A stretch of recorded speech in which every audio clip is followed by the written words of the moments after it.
খাজা মঈনুদ্দিন চিশতি আজমিরি রহমাতুল্লাহি আলাইহি একদিন পাক ভারতের ভিতরে ৩০০ সাথী সঙ্গী নিয়া দাওয়াতের কাজ করে লা ইলাহা ইল্লাল্লাহ মুহাম্মাদুর রাসূলুল্লাহ সাল্লাল্লাহু আলাইহি ওয়াসাল্লাম। এই কালিমা নতুন না পুরান?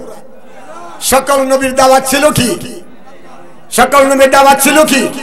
এবার আরেকটা প্রশ্ন করি, আপনাদের জানা দরকার, এই কালিমার দাওয়াত যারা সত্যিকার ভাবে দেয়, এই কালিমাকে যারা সত্যিকার ভাবে বিশ্বাস করে, তারা কি কখনো ইস্তেমার মাঠে আল্লাহর বান্দাদেরকে জবাই করতে পারে?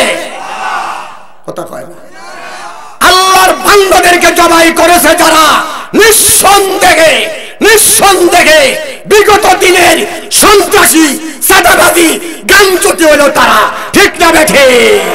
তারা রূপ পাল্টাইছে, একবার রিকশার ড্রাইভার, আরেকবার আনসার, আবার হইছে তাবলীগ জামাত। কথা কয় না। সুরের ঘরের সুরেরা কোন দিকে কি হবে শান্তি পায় না।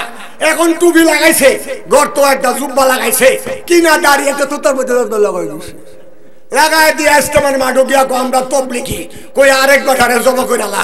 আচ্ছা, যারা মানুষ জমা করে তারা তবলিগি, আর তবলিগের নামে তারা সন্ত্রাসী। আরো জোরে বলি, তারা কি? তাদের বিচার ইনশাআল্লাহ বাংলার জমিনে হবে, ভয় করিয়েন না।